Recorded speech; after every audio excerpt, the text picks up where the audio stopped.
हिंदुस्तान के नक्शे पर कि एक खास मालदा एक खास हैसियत है, एक पहचान है।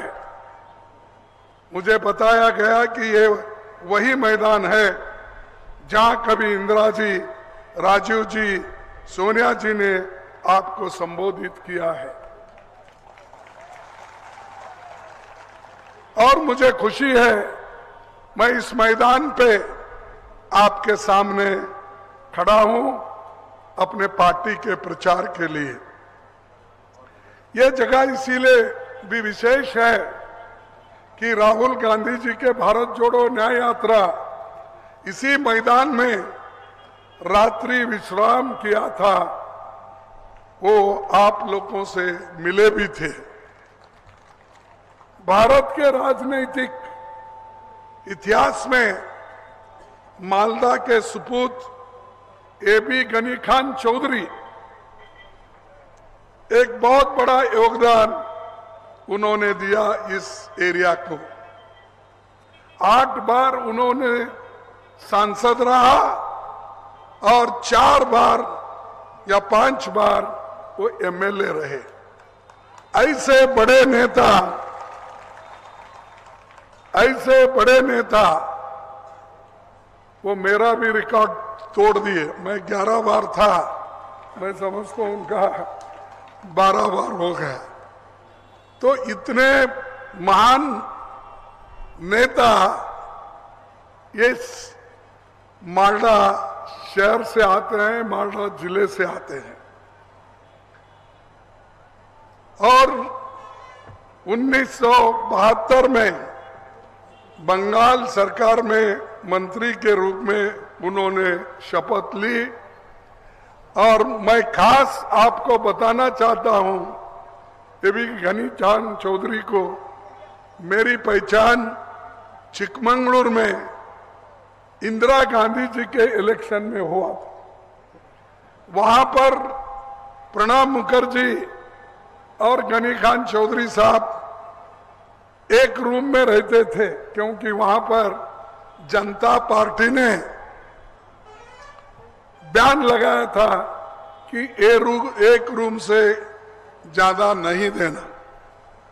तो एक तरफ गनी खान चौधरी और हमारे प्रणब मुखर्जी थे, एक तरफ मैं मिनिस्टर था उस वक्त भी स्टेट गवर्नमेंट में, तो मैं और दूसरे दोस्त मिनिस्टर एक रूम में थे। सुबह उठते ही उनकी मुलाकात होती थी। ये हमारे चुनाव में और चुनाव को जाने से पहले उस वक्त उनमें जो जोश था मैं देखा, और ये अपने बात के पाबंद थे, वो किसी से डरते नहीं थे और वो खास अपने बात पे अड़े हुए रहते थे। चाहे वो कुछ भी हो, चाहे वो एक मुसलमान का सवाल हो, चाहे देश का सवाल हो, चाहे डेवलपमेंट का हो, वो हमेशा अड़ के बैठते थे अपने बातों पे। तो इसीलिए उनको याद करना ये भी जरूरी है कि बैंकों का जब राष्ट्रीयकरण हुआ इंदिरा गांधी जी के समय, गांव गरीब और किसानों की मदद उस वक्त चाहते थे। नेशनलाइजेशन ऑफ बैंक करने के बाद ये उनको बरकत दादा भी कहते थे शायद, है? बरकत दादा का ही विजय था कि गांवों में नेशनलाइज्ड बैंकों की शाखाएं उन्होंने खोली और गरीबों को लोन देने का काम उन्होंने किया।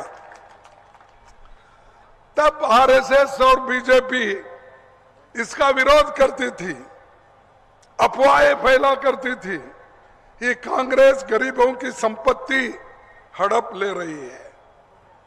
मालदा में इन बैंकों से ही किसानों को साहूकार के पंजे से बाहर निकाला, नहीं तो लोग, गरीब लोग साहूकार के पास जाकर एक दुप्पट हमारे इंटरेस्ट देकर पैसे लेते थे, लेकिन उससे छुटकारा अगर किसी ने किया वो इंदिरा गांधी जी ने किया और मालदा का शेर एबी गनी खान चौधरी ने किया। और केंद्र में रेलवे, सिंचाई, बिजली, कोयला मंत्री उन्होंने रहा, खुद रेलवे मिनिस्टर रहा। बरकतदा ने यहाँ के लिए बहुत कुछ काम किया, लोगों को रोजगार दिया। सर्कुलर रेल और देश की पहली मेट्रो रेल कलकत्ता को मेट्रो उनकी ही देन थी और उनकी देन है।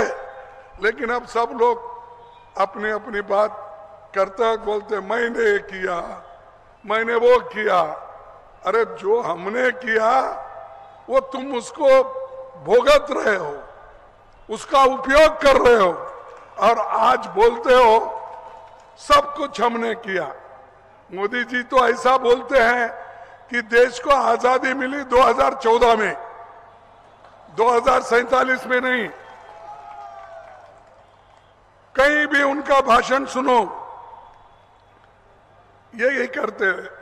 लेकिन उनके निधन के बाद भी उनके भाई हसीम खान जी चौधरी लगातार 4-5 बार वो मेंबर रहे, वो मेरे साथी थे और मैं हमेशा उनसे मिलके बात करता था।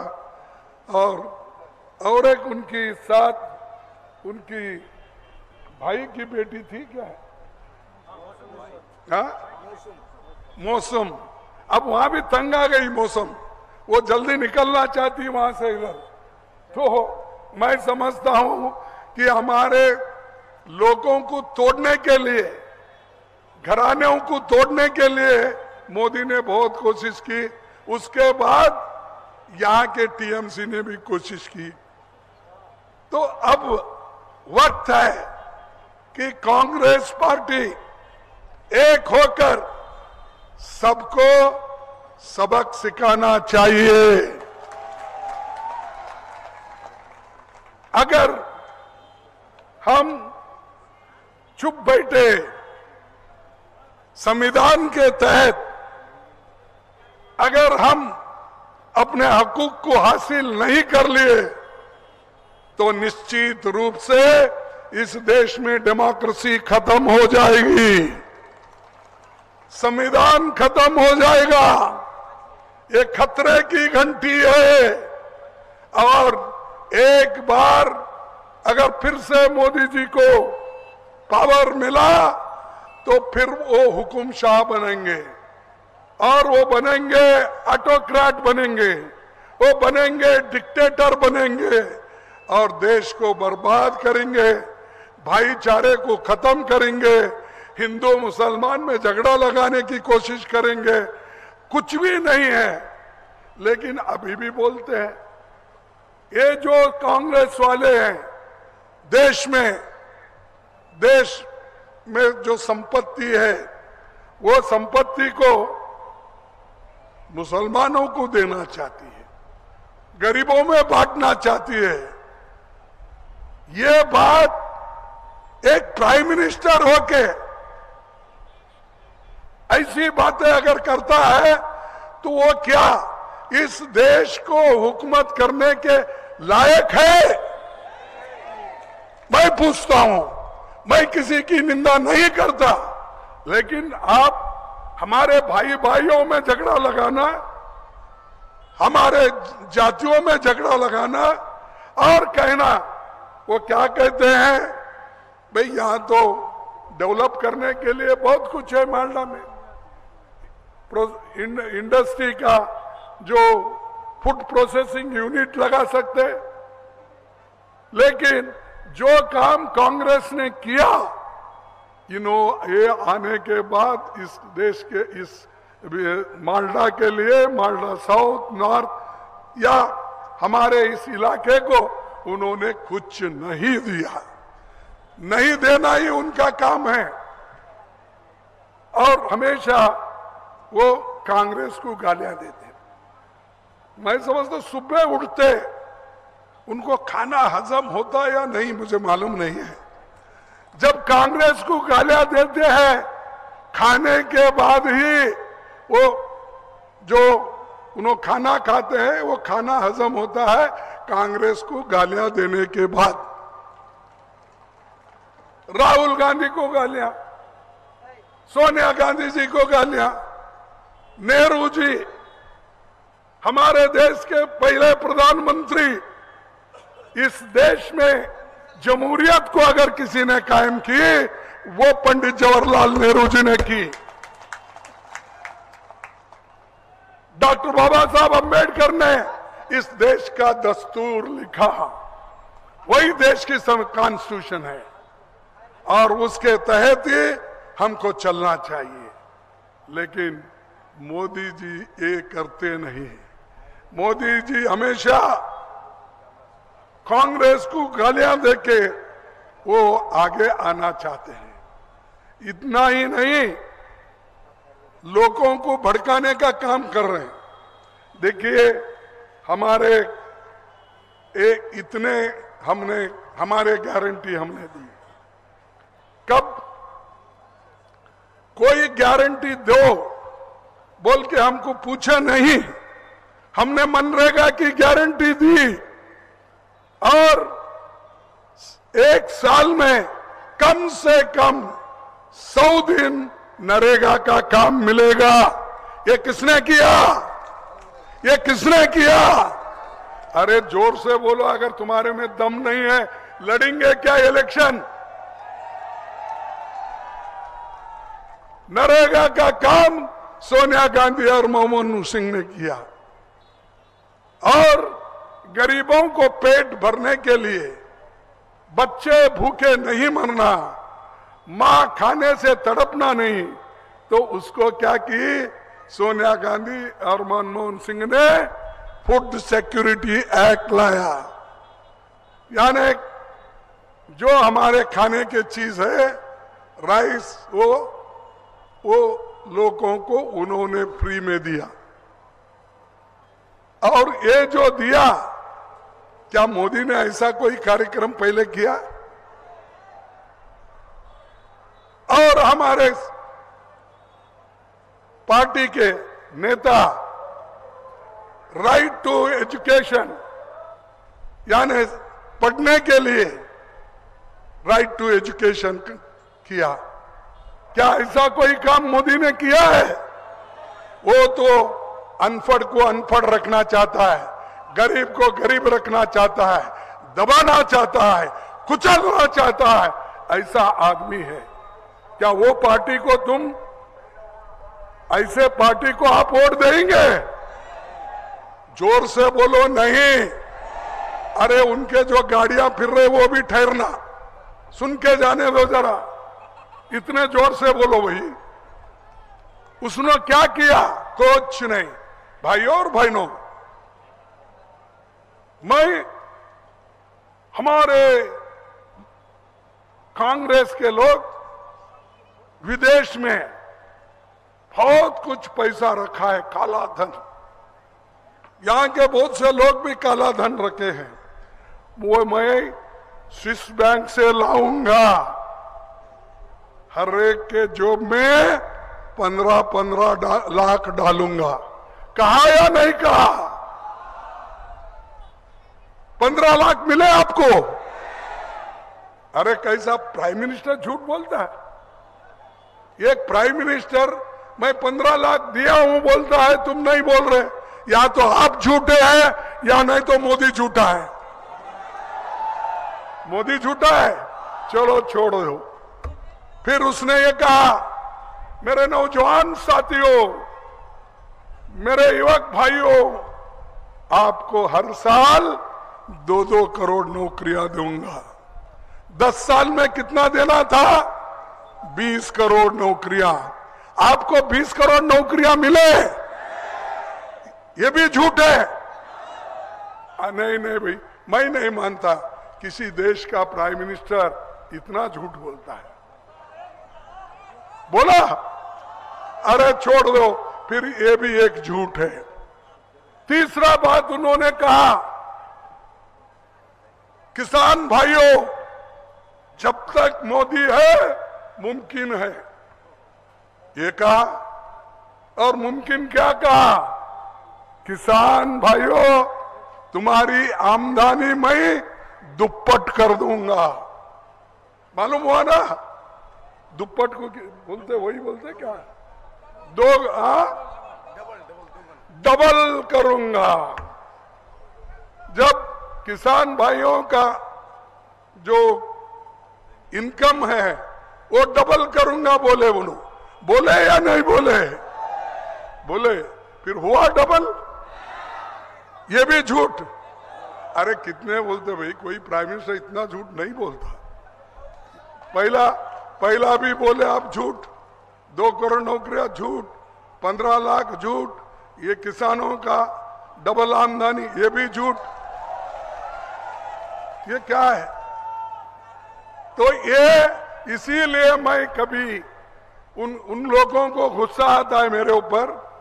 खरगे साहब हमेशा हमारे खिलाफ टीका करते हैं। मैं टीका इसलिए करता हूं, आप झूठ पे झूठ, झूठ पे झूठ जो बोलते हैं उसके खिलाफ हूं। और मोदी जी ये जो काम करते हैं, इसी के लिए मैं कभी कभी उनको बोलना पड़ता है, मोदी जी आप झूठों के सरदार हैं, आप झूठों के सरदार हैं।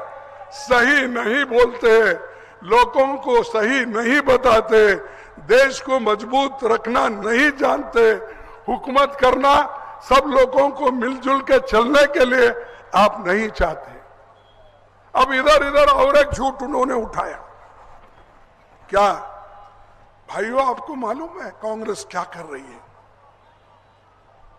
कांग्रेस ये कर रही है कि जातीय जनगणना लाके वो तुम्हारी संपत्ति बांटना चाहती है, मुसलमानों को देना चाहती है। अरे ये क्या भाई, इस हिंदुस्तान में एक ही दस्तूर है सबके लिए। मुसलमानों के लिए वही दस्तूर है जो बाबा साहब अम्बेडकर ने लिखा, हिंदुओं के लिए भी वही है, सिख के लिए वही है, ये अपने क्रिश्चियन के लिए वही है, सबके लिए वही है। लेकिन तुम कैसा बोलते हो कि सबके अलमारी में क्या है वो घुसेंगे देखेंगे, और घर में क्या है देखेंगे। देख कर अगर आपके पास 1 लाख रुपए है, 50 लाख उनको देंगे, और मंगलसूत्र भी छीनेंगे। अरे भाई, देश में हमने इतना हुकूमत किया, 55 साल, आजादी मिलके 75 साल हो गए, कोई कांग्रेस वाला किसी का मंगलसूत्र छीना है? फिर मोदी क्यों बोलता है ऐसा? क्यों बोलते हैं ऐसा? झगड़ा लगाने के लिए। भाई हम आपका आदर करते हैं, आप प्राइम मिनिस्टर हैं, आपकी इज्जत करते हैं, बेइज्जती करना नहीं जानते, हम इज्जत करते हैं। लेकिन आप जो बातें करते हैं ये बच्चों जैसे बातें करते हैं। किसी ये कभी हुआ है घर में घुस के तुम्हारे मंगलसूत्र लाएंगे? सोना अगर है तो आधा सोना लेंगे। यहां तक अहमदाबाद में मैं उनका भाषण सुना, मैं गया था, परसों गया था अहमदाबाद, सूरत, उधर रायबरेली से आते हुए गया था। उन्होंने यहां तक गया वहां के लोगों को, भाइयों तुम कांग्रेस पे भरोसा मत करो, कांग्रेस को चुन के मत लाओ। अगर तुम्हारे घर में 2 भैंस है, 1 भैंस चुरा लेंगे, वो 1 भैंस मुसलमानों को देंगे। ये क्या बात? आप सुने नहीं? पढ़े नहीं? पढ़े तो अच्छा याद रखो। 2 भैंस है तो 1 भैंस दूसरों को देंगे। ये क्या संपत्ति डिस्ट्रीब्यूट करेंगे? अरे हमारी तो ये देश में देश को बचाने के लिए सबको जो अच्छा करना है हमने काम किया। नेहरू जी तो देश में बड़े बड़े कारखाने खोले, बड़े बड़े डैम बनाए, इरिगेशन के प्रोजेक्ट बनाए। जिस देश में एक दाना नहीं मिलता था खाने के लिए, लोग तरसते थे, अमेरिका से लाके गेहूं लोगों को खिलाते थे। लेकिन आज हरी क्रांति होने के बाद सबको खाना मिल रहा है। यहां तक कि फूड सिक्योरिटी एक्ट के तहत हर घर जो आहार पहुंच रहा है, धान पहुंच रहा है। जिस देश में एक सुई नहीं बनती थी, उस देश में इंदिरा गांधी ने रैकेट बनाकर ऊपर छोड़ दिया। ये है हमारी कुव्वत। इस कुव्वत के साथ हम काम कर रहे देश को एक रखने का। लेकिन आप कभी एक रखने नहीं देते। या तो जाति के नाम पे आप तोड़ना चाहते हैं, या आप हिंदू मुसलमान या अछूत शेड्यूल कास्ट इनमें तोड़ना चाहते हैं। लेकिन कांग्रेस पार्टी कभी तोड़ने नहीं देंगी, एक होकर लड़ेगी देश के लिए। पंडित जवाहरलाल नेहरू जी ने एक बात कही थी, मैं यहां पर उसका जिक्र करता हूं। उन्होंने कहा था, देश की रक्षा, देश की उन्नति, देश की एकता, ये हम सबका राष्ट्रीय धर्म है। किसने कहा? पंडित जवाहरलाल नेहरू जी ने कहा। ये हम अलग अलग धर्म पर चले, अलग अलग प्रदेश में रहे, अलग अलग भाषा बोले, पर उससे कोई दीवार हमारे बीच खड़ी नहीं होनी चाहिए। सब लोगों को उन्नति में बराबरी का मौका मिलना चाहिए। हम नहीं चाहते कि हमारे देश में कुछ लोग बहुत बड़े अमीर और अधिकतर लोग गरीब हो। ये नेहरू जी की सपना था कि गरीब बहुत गरीब बने, अमीर और अमीर बने। अब यही हो रहा। 22 लोग जो मालदार है, उनके पास जो संपत्ति है, उनके पास जो पैसा है, ये 70 करोड़ लोग पॉपुलेशन है ना, उनके बराबर का है। 70 करोड़ लोगों की आमदनी या पैसा कितना है, उतना पैसा सिर्फ 22 लोगों के पास है इस देश के। इसको हम ठीक से देखना या नहीं देखना? सिर्फ 22 लोग। अब मोदी ये बोलते हैं, देखो अमीरों की पैसे लेके गरीबों को बांटना चाहते हैं। अरे इंदिरा गांधी ने बड़े बड़े जमींदारों को, मैं समझता हूं चौधरी का भी थोड़ा गया रहा, मुझे मालूम नहीं, लैंड रिफॉर्म्स में टेनेंट को मालिक बनाए हम, गरीबों को जमीन दिया हम, और हमको ये सिखाते हो। ये बात आप नहीं कहना चाहिए। इसीलिए ये कांग्रेस पार्टी हमेशा आपके साथ है, सबके साथ है, या हिंदू या मुसलमान, सिख, ईसाई, बुद्धिस्ट, जैन, कोई भी हो, हमको सभी बराबर है, इसमें कोई फर्क नहीं है।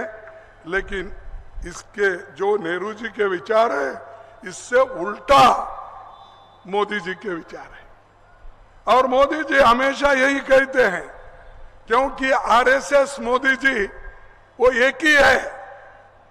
1 रुपये के 2 मुखवाड़ा बोलते ना, 2 फेसेस, एक सिक्के के 2 पहलू है। एक तरफ आरएसएस है, एक तरफ बीजेपी मोदी है। इसीलिए तो हम चाहते हैं देश में सुख और समृद्धि हो। और नेहरू जी ने जो बड़े बड़े कारखाने बनाए हैं, उन्होंने यही कहा, मेरे नजर में इस देश में अगर कुछ मंदिर है तो ये मॉडर्न मंदिर है। बोले ये मॉडर्न मंदिर से ये देश को खाना देते हैं, देश को तरक्की करते हैं, ये बहुत इंपॉर्टेंट है। इसीलिए बड़े बड़े बांध, बड़े बड़े कारखाने, बड़े बड़े पब्लिक सेक्टर्स उन्होंने बनाया। आप क्या बनाए भाई? आप क्या बनाए? कुछ नहीं, झगड़ा लगाने का, ये मत खाओ वो मत खाओ। बात बात को वो हमेशा ये बोलते रहते हैं, मटन, चिकन, बीफ। अरे वो आदमी जो खाता है वो खाता, तुम्हारे को क्यों एतराज है भाई? अगर चाहे आप भी खाओ, हम नहीं बोलते, लेकिन खाना भी आपके मर्जी से खाना, पहना भी, पहरावा करना आपके मर्जी से करना, पूजा भी आपके मर्जी से करना, हर चीज अगर आपके मर्जी से करना है तो मेरे को आजादी कहां है? मेरे को तो तुम मंदिर में नहीं आने देते। और ऐसे लोग हमको सिखाते देशभक्ति का गान। अरे देश के लिए तो कांग्रेस पार्टी के लोग सूली पे चढ़े, लड़े, मरे, घर बार छोड़े और देश को आजाद कराए। महात्मा गांधी, पंडित जवाहरलाल नेहरू, सुभाष चंद्र बोस, ये सारे लोग, सरदार पटेल, मौलाना अब्दुल कलाम आजाद, ये सब लोग देश के लिए लड़े। तुम कहां लड़े? कोई बताओ मेरे को जनसंघ का आदमी उस आजादी के लड़ाई में था? और इतना घमंड क्यों है भी तुमको? अगर आपका आदमी कुछ नहीं है, देश को मुझे बचाना है।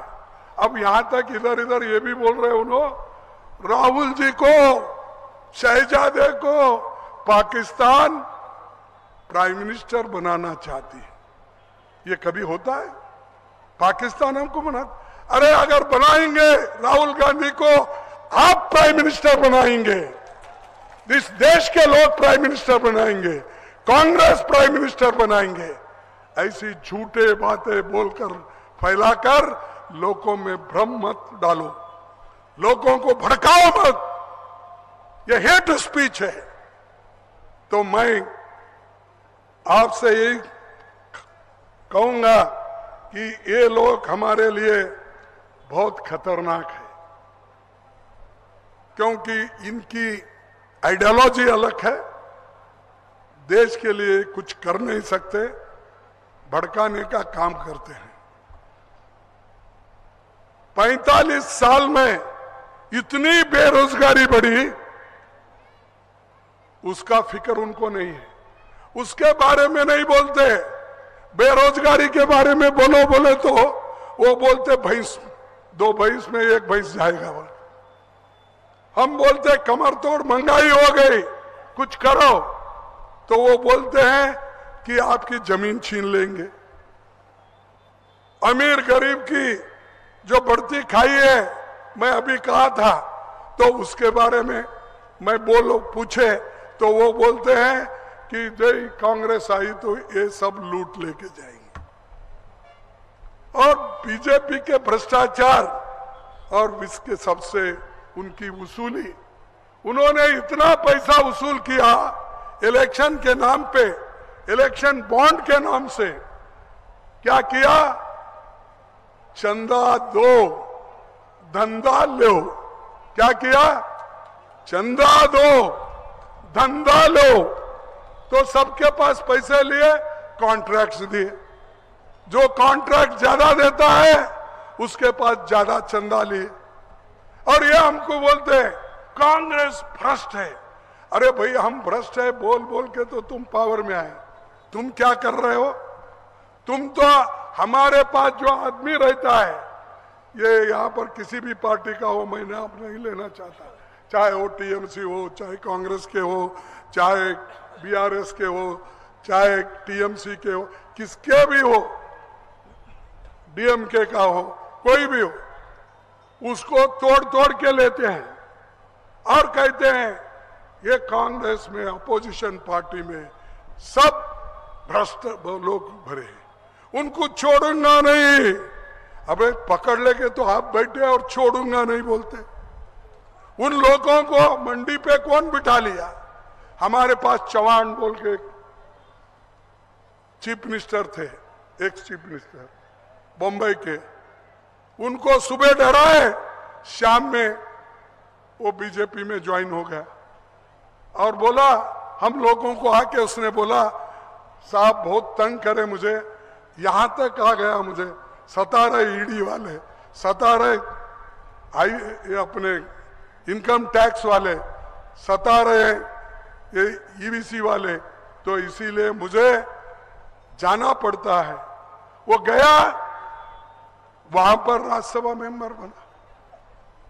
ऐसे बहुत उदाहरण है। मैं समय की कमी होने से मैं ज्यादा बात नहीं करता। हमारे पास जो भ्रष्ट लोग थे, बाबा तुम उनको क्यों लिए? मैं पूछता हूं, तुम्हारे पास आते ही क्लीन हो गए, अच्छे हो गए, हरिश्चंद्र के बेटे हो गए वो। यहां तक कि नहीं, मोदी जी ये कहते हैं हमारे पास जो लोग आए, या शाह के परसों इंटरव्यू में, हमारे पास जो लोग आए हैं उधर जो भ्रष्ट है, वो है जो कलंकित है, उनको हम एक एक करके देखेंगे। उसके बाद अगर वो कलंकित है सही तो उसको निकाल देंगे। ठीक है भाई, उससे पहले सरकार तुम्हारे हाथ में है, सब कुछ तुम्हारा। फिर वो पहले देखना था, उसको अरेस्ट करने से पहले देखना था, उसको इल्जाम लगाने से पहले देखना था। लेकिन उनके पास एक बड़ी लॉन्ड्री है। लॉन्ड्री समझते ना? नहीं, अरे वॉशिंग मशीन है उनके पास। वो लॉन्ड्री में हमारे शाह इतनी बड़ी मशीन रखी है, वॉशिंग मशीन।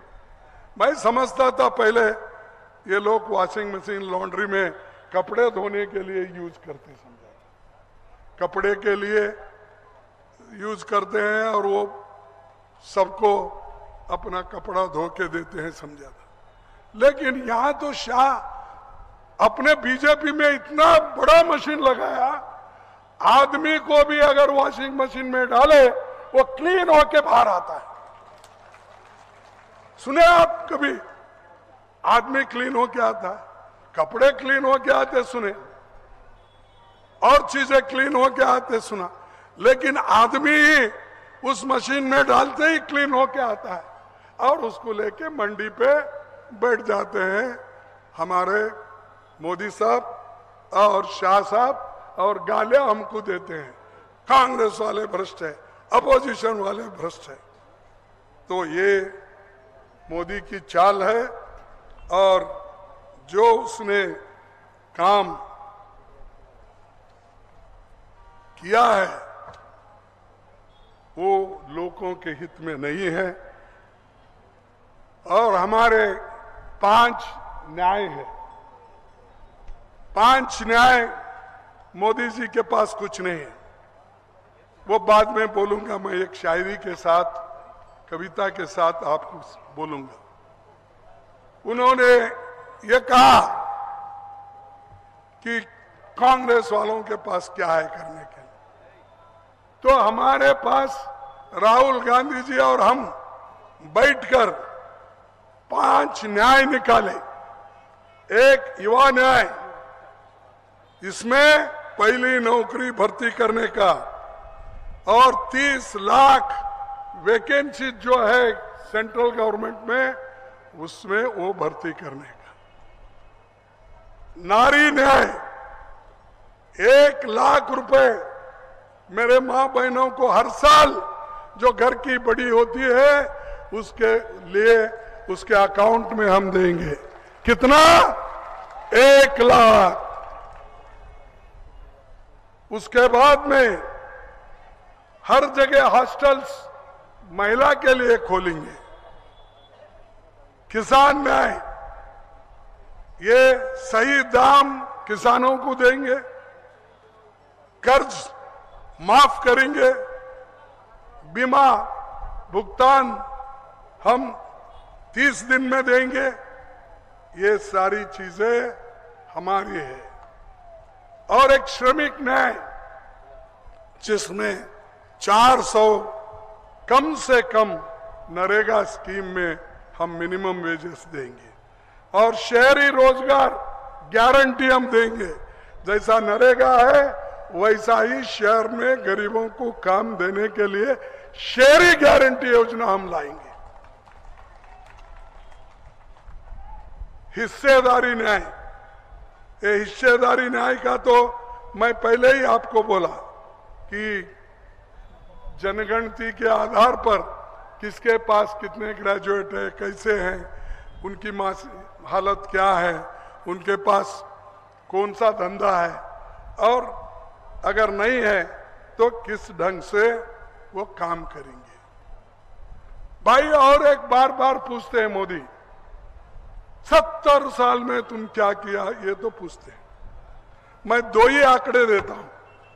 एक है 1951 में पढ़े लिखे लोग जिनको पढ़ना आता था, लिखना आता था, वो 18% थे, और 13-14 में जब यूपीए की हुकूमत थी 74% लिखने पढ़ने वाले हो गए। मोदी साहब ये काम हमने किया, और तुम इतना 10 साल में तुम्हारे पास 2% लोग पढ़े।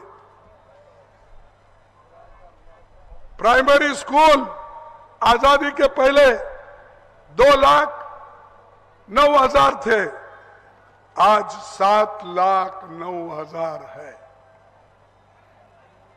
ये सब इतने बड़े बड़े काम हमने की, और लोगों को हमने विद्या से जोड़ा, और सबको कुछ ना कुछ हमने दिया।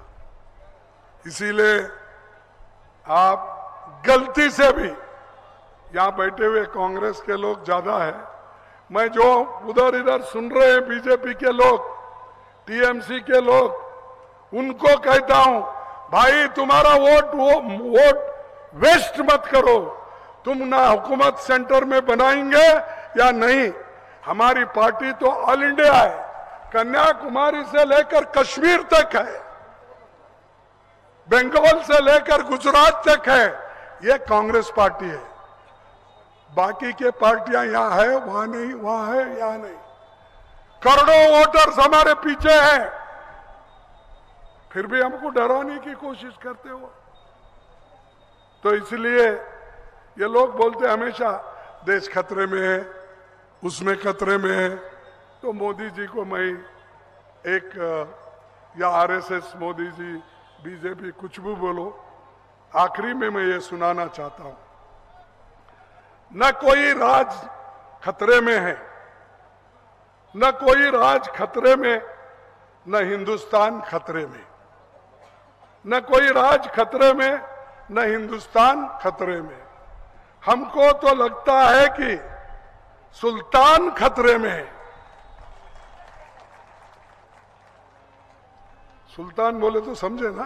हाँ, हमको लगता है कि सुल्तान खतरे में है। न कोई धर्म खतरे में, न ही ईमान खतरे में। न कोई धर्म खतरे में, न ही ईमान खतरे में। सियासत में पड़े हैं सारे बेईमान खतरे में। सियासत में पड़े हुए बोले तो हम भी है, उसमें मत गिनो, ये मोदी के लिए बोल रहा हूं मैं, बेईमानी। सियासत में पड़े हैं सारे बेईमान खतरे में। सच पूछियो दोस्तों, सच पूछिए तो एक बस इंसान खतरे में है। सच पूछिए तो एक बस इंसान खतरे में है। इंसानियत की पड़ गई पहचान खतरे में है। इंसानियत की पड़ गई पहचान खतरे में है। इसकी वजह से धरती आसमान खतरे में है। इसकी वजह से धरती और आसमान खतरे में है। कोई कोयला खींच ले रहा है, कोई वो माइंस खींच ले रहा है, कुछ ना कुछ धरती को तंग और तबाह कर रहा है।